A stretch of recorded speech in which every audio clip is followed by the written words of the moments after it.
ओम शांति। 27 सितंबर 2024। बाबा के महावाक्य। मीठे बच्चे, याद की मेहनत तुम सबको करनी है। तुम अपने को आत्मा समझ मुझ बाप को याद करो तो मैं तुम्हें सब पापों से मुक्त कर दूंगा। प्रश्न: सर्व की सद्गति का स्थान कौन सा है जिसके महत्व का सारी दुनिया को पता चलेगा? उत्तर: आबू भूमि है सबकी सद्गति का स्थान। तुम ब्रह्मा कुमारीज के सामने ब्रैकेट में लिख सकते हो, यह सर्वोत्तम तीर्थ स्थान है। सारे दुनिया की सद्गति यहाँ से होनी है। सर्व का सद्गति दाता बाप और आदम ब्रह्मा यहाँ पर बैठकर सबकी सद्गति करते हैं। आदम अर्थात आदमी, वह देवता नहीं है, उसे भगवान भी नहीं कह सकते। ओम शांति। डबल ओम शांति, क्योंकि एक है बाप की, दूसरी है दादा की। दोनों की आत्मा है ना। वह है परम आत्मा, यह है आत्मा। वह भी लक्ष्य बतलाते हैं कि हम परम धाम के रहवासी हैं। दोनों ऐसे कहते हैं। बाप भी कहते हैं ओम शांति, यह भी कहते हैं ओम शांति। बच्चे भी कहते हैं ओम शांति, अर्थात हम आत्मा शांति धाम के निवासी हैं। यहाँ अलग अलग होकर बैठना है। अंग से अंग नहीं मिलना चाहिए, क्योंकि हर एक की अवस्था में, योग में रात दिन का फर्क है। कोई बहुत अच्छा याद करते हैं, कोई बिल्कुल याद नहीं करते। तो जो बिल्कुल याद नहीं करते वह है पाप आत्मा, तमो प्रधान, और जो याद करते हैं वह हो गए पुण्य आत्मा, सतो प्रधान। बहुत फर्क हो गया ना। घर में भल इकट्ठे रहते हैं, परंतु फर्क तो पड़ता है ना। इसलिए ही तो भागवत में आसुरी नाम गाए हुए हैं। इस समय की ही बात है। बाप बैठ बच्चों को समझाते हैं। यह है ईश्वरीय चरित्र। वो भक्ति मार्ग में गाते हैं। सतयुग में तो कुछ भी याद नहीं रहेगा, सब भूल जाएंगे। बाप अभी ही शिक्षा देते हैं। सतयुग में तो यह बिल्कुल भूल जाते हैं। फिर द्वापर से शास्त्र आदि बनाते हैं और कोशिश करते हैं राजयोग सिखलाने की, परंतु राजयोग तो सिखा न सके। वह तो बाप जब सम्मुख आते हैं तब ही आकर सिखलाते हैं। तुम जानते हो कैसे बाप राजयोग सिखलाते हैं। फिर 5000 वर्ष बाद आकर ऐसे ही कहेंगे, मीठे मीठे रूहानी बच्चों। ऐसे कभी भी कोई मनुष्य को कह न सके। न देवताएं देवताओं को कह सकते हैं। एक रूहानी बाप ही रूहानी बच्चों को कहते हैं, एक बार पाठ बजाया, फिर 5000 वर्ष के बाद पाठ बजाएंगे, क्योंकि फिर तुम सीधी उतरते हो ना। तुम्हारी बुद्धि में अब आदि मध्य अंत का राज है। जानते हो वह है शांति धाम अथवा परम धाम। हम आत्माएं भिन्न भिन्न धर्म की सब नंबरवार वहां रहती हैं, निराकारी दुनिया में। जैसे स्टार्स देखते हो ना, कैसे खड़े हैं। कुछ देखने में नहीं आता, ऊपर में कोई चीज नहीं है, ब्रह्म तत्व है। यहाँ तुम धरती पर खड़े हो, यह है कर्म क्षेत्र। यहाँ आकर शरीर लेकर कर्म करते हैं। बाप ने समझाया है, तुम जब मेरे से वर्षा पाते हो तो 21 जन्म तुम्हारे कर्म अकर्म हो जाते हैं, क्योंकि वहाँ रावण राज्य ही नहीं होता है। वह है ईश्वरीय राज्य जो अब ईश्वर स्थापन कर रहे हैं। बच्चों को समझाते रहते हैं, शिव बाबा को याद करो तो स्वर्ग के मालिक बनेंगे। स्वर्ग शिव बाबा ने स्थापन किया ना, तो शिव बाबा को और सुखधाम को याद करो। पहले पहले शांति धाम को याद करो तो चक्कर भी याद आएगा।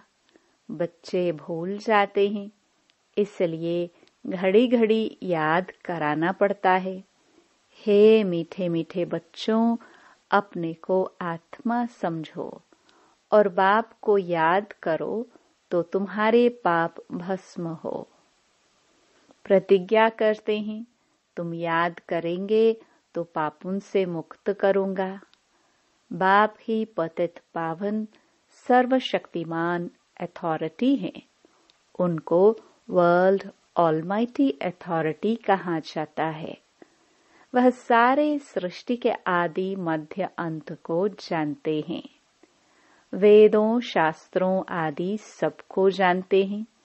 तब तो कहते हैं इनमें कोई सार नहीं है। गीता में भी कोई सार नहीं है। भल वह सर्वशास्त्रमयी शिरोमणि है माई बाप, बाकी सब हैं बच्चे। जैसे पहले पहले प्रजापिता ब्रह्मा है, बाकी सब बच्चे हैं। प्रजापिता ब्रह्मा को आदम कहते हैं। आदम माना आदमी। मनुष्य है ना, तो इनको देवता नहीं कहेंगे। एडम को आदम कहते हैं। भगत लोग ब्रह्मा एडम को देवता कह देते हैं। बाप बैठ समझाते हैं, एडम अर्थात आदमी न देवता है न भगवान है। लक्ष्मी नारायण है देवता। डीटीज्म है पैराडाइज में, नई दुनिया है ना, वह है वंडर ऑफ द वर्ल्ड। बाकी तो वह सब हैं माया के वंडर। द्वापर के बाद माया के वंडर्स होते हैं। ईश्वरीय वंडर है हेवन, स्वर्ग, जो बाप ही स्थापन करते हैं। अभी स्थापन हो रहा है। यह जो दिलवाड़ा मंदिर है, इसकी वैल्यूज का किसको भी पता नहीं है। मनुष्य यात्रा करने जाते हैं तो सबसे अच्छा तीर्थ स्थान यह है। तुम लिखते हो ना, ब्रह्मा कुमारी ईश्वरीय विश्वविद्यालय आबू पर्वत, तो ब्रैकेट में यह लिखना भी चाहिए सर्वोत्तम तीर्थ स्थान, क्योंकि तुम जानते हो सर्व की सद्गति यहाँ से होती है। यह कोई जानते नहीं। जैसे सर्वशास्त्रमयी शिरोमणि गीता है, वैसे सर्व तीर्थों में श्रेष्ठ तीर्थ आबू है। जो मनुष्य पढ़ेंगे अटेंशन जाएगा। सारे वर्ल्ड के तीर्थों में यह है सबसे बड़ा तीर्थ, जहाँ बाप बैठ सबकी सद्गति करते हैं। तीर्थ तो बहुत हो गए हैं। गांधी की समाधि को भी तीर्थ समझते हैं। सब जाकर वहां फूल आदि चढ़ाते हैं। उनको कुछ पता नहीं है। तुम बच्चे जानते हो ना, तो तुमको यहाँ बैठे दिल अंदर बड़ी खुशी होनी चाहिए। कुछ भी खर्चा नहीं लगता है। तुम्हारी मम्मा को एक पाई खर्चा लगा। बिगर कौड़ी खर्चा पढ़कर कितनी होशियार नंबर 1 बन गई। राजयोगिनी बन गई ना, मम्मा जैसी कोई भी नहीं निकली है। देखो, आत्माओं को ही बाप बैठ पढ़ाते हैं, आत्माओं को ही राज्य मिलता है, आत्मा ने ही राज्य गवाया है। इतनी छोटी सी आत्मा कितना काम करती है। बुरे ते बुरा काम है विकार में जाना। आत्मा 84 जन्मों का पाठ बजाती है। छोटी सी आत्मा में कितनी ताकत है, सारे विश्व पर राज्य करती है। इन देवताओं की आत्मा में कितनी ताकत है। हर एक धर्म में अपनी अपनी ताकत होती है ना। निश्चय धर्म में कितनी मेहनत है। आत्मा में ताकत है जो शरीर द्वारा कर्म करती है। आत्मा ही यहाँ आकर फिर कर्म क्षेत्र पर कर्म करती है। वहाँ बुरा कर्तव्य होता नहीं। आत्मा विकारी मार्ग में जाती है तब है जब रावण राज्य होता है। मनुष्य तो कह देते विकार सदैव है ही। तुम समझा सकते हो, वहाँ रावण राज्य ही नहीं तो विकार हो कैसे सकते। वहाँ है ही योग बल। भारत का राजयोग मशहूर है, बहुत सीखना चाहते हैं, परंतु जब तुम सिखलाओ और तो कोई सिखला न सके। जैसे महर्षि था, कितनी मेहनत करता था योग सिखलाने के लिए, परंतु दुनिया थोड़ी जानती कि यह हठयोग राजयोग कैसे सिखलाएंगे। चिन्मय आनंद के पास कितने जाते हैं। एक बार वह कह दे कि सचमुच भारत का प्राचीन राजयोग सिवाय बीके के कोई समझा नहीं सकते हैं तो बस, परंतु ऐसा कायदा नहीं है जो अभी यह आवाज हो। सब थोड़े समझेंगे, बड़ी मेहनत है, महिमा भी होगी पिछाड़ी में। कहते हैं ना, अहो प्रभु, अहो शिव बाबा आपकी लीला। अभी तुम समझते हो, तुम्हारे सिवाय बाप को सुप्रीम बाप, सुप्रीम टीचर, सुप्रीम सतगुरु और कोई समझते नहीं। यहाँ भी बहुत है जिनको चलते चलते माया हैरान कर देती है तो बिल्कुल बेसमझ बन पड़ते हैं। बड़ी मंजिल है, युद्ध का मैदान है, इसमें माया विघ्न बहुत डालती है। वो लोग विनाश के लिए तैयारी कर रहे हैं। तुम यहाँ 5 विकारों को जीतने के लिए पुरुषार्थ कर रहे हो। तुम विजय के लिए, यह विनाश के लिए पुरुषार्थ कर रहे हैं। दोनों नाम इकट्ठा होगा ना। अभी टाइम पड़ा है। हमारा राज्य थोड़ी स्थापन हुआ है। राजाए प्रजा अभी सब बनने हैं। तुम आधा कल्प के लिए बाप से वर्षा लेते हो, बाकी मोक्ष तो कोई को मिलता नहीं। वह लोग भल कहते हैं फलाने ने मोक्ष को पाया। मरने के बाद उनको थोड़े मालूम है कि यह गया, ऐसे ही गपोड़े मारते रहते हैं। तुम जानते हो, जो शरीर छोड़ते हैं वह फिर दूसरा शरीर जरूर लेंगे, मोक्ष पा नहीं सकते। ऐसे नहीं कि बुदबुदा पानी में लीन हो जाता है। बाप कहते हैं यह शास्त्र आदि सब भक्ति मार्ग की सामग्री है। तुम बच्चे सम्मुख सुनते हो, गरम गरम हलवा खाते हो। सबसे जास्ती गरम हलवा कौन खाते हैं? ब्रह्मा, या तो बिल्कुल उनके बाजू में बैठे हैं। झट सुनते हैं और धारण करते हैं, फिर यही ऊंच पद पाते हैं। सूक्ष्म वतन में, वैकुंठ में इनका ही साक्षात्कार करते हैं।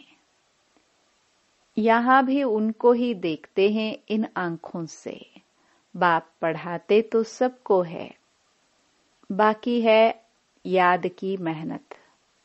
याद में रहना जैसे तुमको डिफिकल्ट लगता है, वैसे इनको भी। इसमें कोई कृपा की बात नहीं।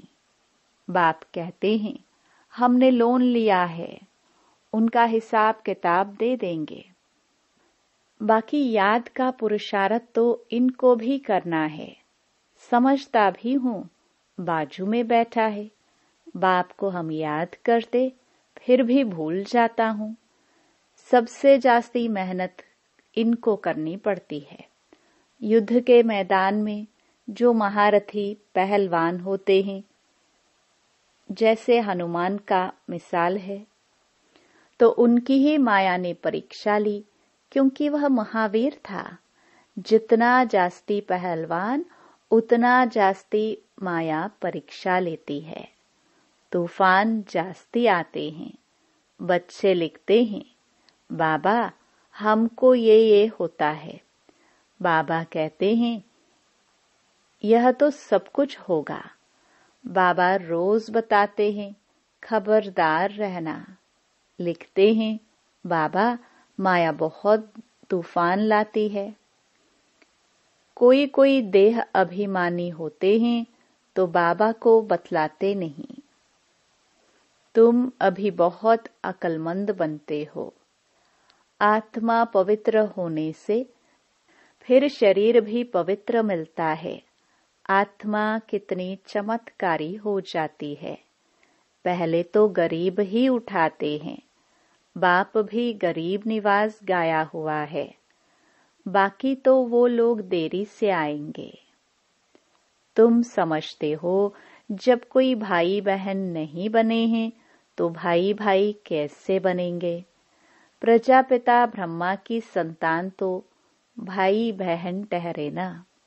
फिर बाप समझाते हैं भाई भाई समझो, यह है पिछाड़ी का संबंध। फिर ऊपर में भाइयों से जाकर मिलेंगे। फिर सतयुग में नया संबंध शुरू होगा। वहां पर साला चाचा मामा आदि बहुत संबंध नहीं होते।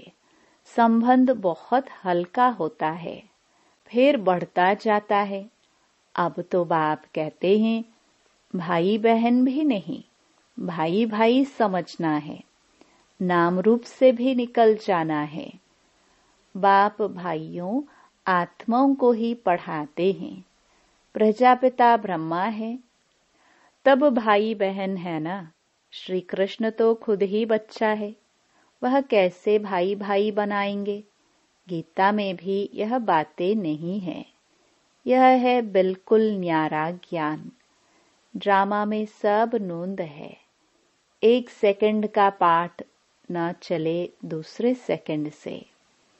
कितने मास, कितने घंटे, कितने दिन पास होने हैं। फिर 5000 वर्ष के बाद ऐसे ही पास होंगे। कम बुद्धि वाले तो इतनी धारणा कर न सके। इसलिए बाप कहते हैं यह तो बहुत सहज है। अपने को आत्मा समझो। बेहद के बाप को याद करो। पुरानी दुनिया का विनाश भी होना है। बाप कहते हैं मैं आता ही तब हूं जबकि संगम है। तुम ही देवी देवता थे, यह जानते हो। जब इनका राज्य था तब और कोई धर्म नहीं था। अभी तो इन्हों का राज्य है नहीं। अच्छा, मीठे मीठे सिखिलदे बच्चों प्रति मात पिता बाप दादा का याद प्यार और गुड मॉर्निंग। रूहानी बाप की रूहानी बच्चों को नमस्ते। धारणा के लिए मुख्य सार। पहला, अब पिछाड़ी का समय है, वापस घर चलना है। इसलिए अपनी बुद्धि नाम रूप से निकाल देनी है। हम आत्मा भाई भाई हैं, यह अभ्यास करना है। देह अभिमान में नहीं आना है। दूसरा, हर एक की अवस्था और योग में रात दिन का फर्क है, इसलिए अलग अलग होकर बैठना है। अंग अंग से न लगे। पुण्य आत्मा बनने के लिए याद की मेहनत करनी है। वरदान। बाप के प्यार में अपनी मूल कमजोरी कुर्बान करने वाले ज्ञानी तू आत्मा भव। बाप दादा देखते हैं अभी तक 5 ही विकारों के व्यर्थ संकल्प मेजॉरिटी के चलते हैं। ज्ञानी आत्माओं में भी कभी कभी अपने गुण व विशेषता का अभिमान आ जाता है। हर एक अपनी मूल कमजोरी व मूल संस्कार को जानता भी है।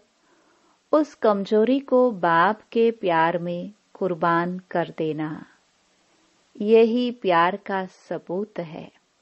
स्नेही व ज्ञानी तो आत्माएं बाप के प्यार में व्यर्थ संकल्प को भी न्योछावर कर देती है। स्लोगन। स्वमान की सीट पर स्थित रह सर्व को सम्मान देने वाले माननीय आत्मा बनो। ओम शांति।